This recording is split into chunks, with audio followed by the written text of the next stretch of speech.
అట్లాంటి చార్మినార్ దగ్గర గుల్జార్ హౌస్ అంటే తెలువని తెలంగాణ బిడ్డ ఎవడు ఉండడు, తెలువని వాళ్ళు హైదరాబాద్ సికింద్రాబాద్ ఎవరు ఉన్నారు. ఇక్కడ 120 సంవత్సరాల పైచిల్కు టైం నుంచి ఇక్కడ ఉన్నారు. అగర్వాల్ గారి కుటుంబం మొత్తం ఇక్కడ ఉంటా ఉంది. నిన్న జరిగిన దుర్ఘటన హైదరాబాద్ చరిత్రలోనే అతిపెద్ద దుర్ఘటన.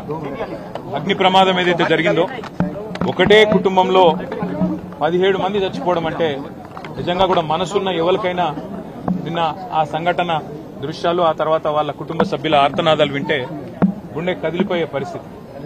బాధాకరం ఏంటంటే ఇక్కడికి వచ్చిన తర్వాత కుటుంబ సభ్యులు అగర్వాల్ సమాజం యొక్క వాళ్ళ కుటుంబం యొక్క సభ్యులతో మాట్లాడుతుంటే 2.5 పాపను నిన్న అక్కడ సమాధి చేసి వచ్చినాం. అంతకంటే మాకు ఈ జీవితంలో ఇంతకంటే దౌర్భాగ్యమైన రోజు ఇంకోటి ఉండదు. మేము ఎందుకు బతుకున్నామా అనే బాధ అవుతుంది సార్.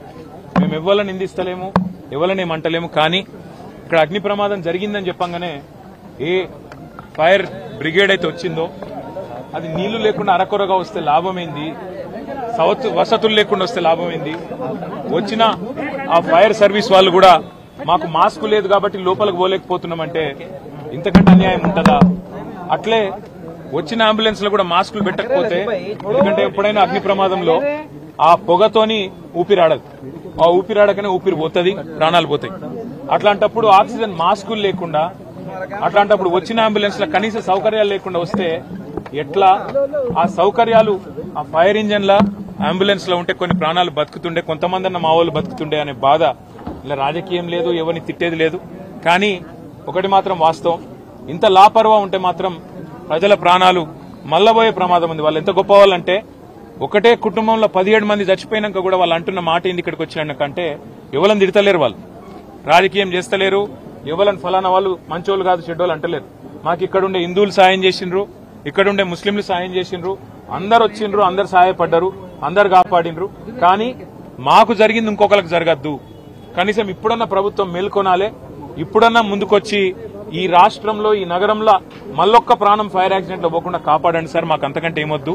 దయచేసి మీరు వచ్చిండ్రు సంతోషంగా, భవిష్యత్తులో ఇట్లా కాకుండా చూసుకోండి అని ఒకటే ఒక్క మాట వాళ్ళు చెప్తున్నారు. నేను ప్రభుత్వాన్ని కూడా అడిగేది ఒకటే, మీరు దయచేసి రాజకీయాలు నడుస్తూనే ఉంటాయి, తిట్టుకునుడు, మనం అసెంబ్లీలో తూకిత్తా అంటే మైకిత్తా రోజులో నడుస్తూనే ఉంటుంది. మేము దాని గురించి రాలే.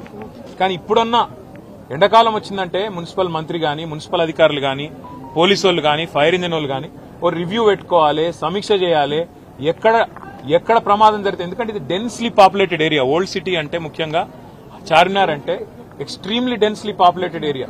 ఇక్కడ ఒక ఫైర్ ఇంజిన్ రానికి పోనికి కూడా జాగుండదు, తెల్లారు లేస్తే అంత ట్రాఫిక్ ఉంటుంది ఇక్కడ. మరి ఇక్కడ ఏమన్నా అయితే ఎట్లా అనే ఒక ఆలోచన ముందు నుంచి ఉండాలి. ఇక్కడ ఫైర్ హైడ్రెంట్స్ పనిచేస్తున్నాయా లేవా, నీళ్ళు ఏడుకెళ్ళి తేవాలి, ఇంజన్ అంటే వచ్చింది, నీళ్ళు ఏడుకెళ్ళి తెచ్చుకోవాలి లాస్ట్ మినిట్ లా, ఆ సోయి ఉండాలి, అధికారులకు ట్రైనింగ్ ఉండాలి, ఎప్పటికప్పుడు మాక్ డ్రిల్స్ ఉండాలి. అవేవి లేవు, ఇది మంచిది కాదు.